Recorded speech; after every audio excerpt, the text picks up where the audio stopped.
Madame la Présidente, Monsieur le Ministre, chers collègues, rien n'est à craindre, tout est à comprendre.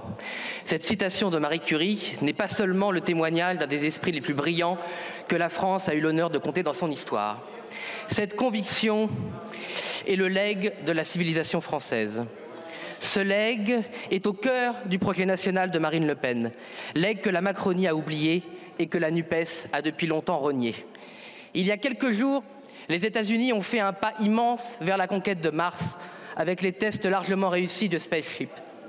Pour réussir cet exploit, les ingénieurs n'ont pas seulement vaincu les lois de la physique, ils ont aussi vaincu les peurs, la résignation et la bureaucratie, difficultés bien plus périlleuses que la gravité. Pendant que les États-Unis se réveillent, la Chine et la Russie essaient de prendre une avance technologique et stratégique que l'Europe a abandonnée. Par un terrible renversement historique, l'Europe devient la Chine du XIXe siècle et la Chine, l'Europe du XIXe siècle. Nous savons que les civilisations peuvent mourir. Elles peuvent de toute évidence aussi s'évanouir sous les coups des élites qui trahissent toutes les valeurs qui ont fait la grandeur de la France. Hélas, le camp de la raison autoproclamée qu'est la Macronie n'est que l'étape ultime de la défaite de la science et de la technologie. Par faiblesse, vous avez toujours été la roue de secours des mensonges et de l'obscurantisme de la NUPES.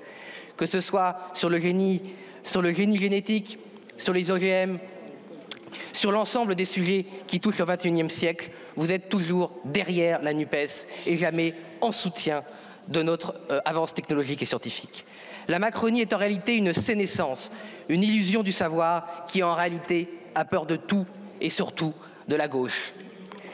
Je l'ai dit en séance, il y a deux façons de trahir la filière nucléaire. La première façon, au moins a-t-elle pour elle d'être frontale, c'est l'obscurantisme de la NUPES, qui ment ouvertement aux Français et a contribué largement à ruiner la filière nucléaire avec les conséquences que l'on connaît. Je n'en citerai qu'une seule. Ce sont les 1000 morts en France chaque année que produisent les centrales à charbon d'Allemagne et d'Europe de l'Est que vous avez encouragées.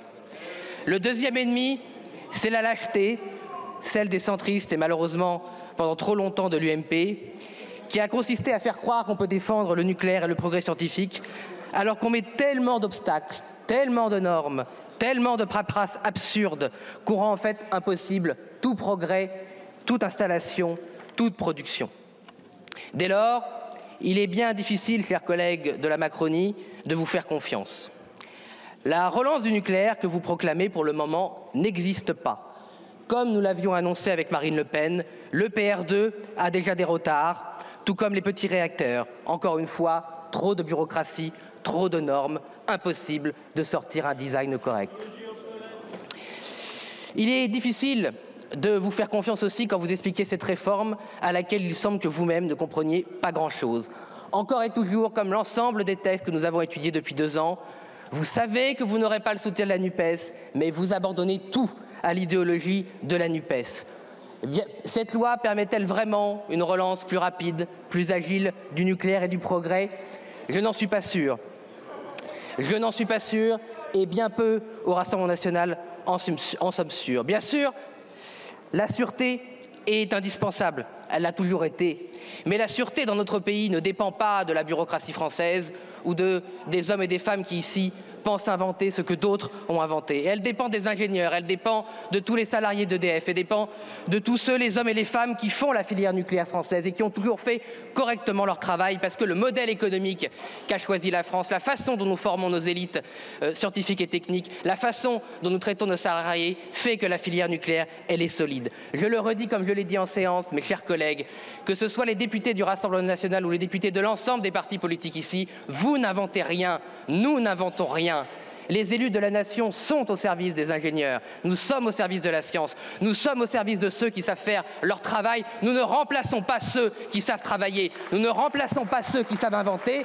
Nous ne remplaçons pas ceux qui savent créer. Vous vous attachez à une sûreté de papier. Vous pensez qu'en empilant les normes, vous protégez la filière française. Mais vous faites que vous protégez vous-même.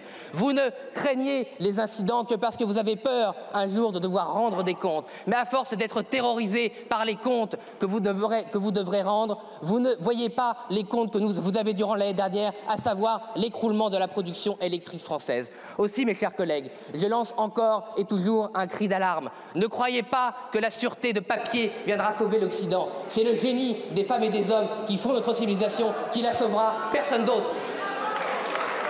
Je vous remercie.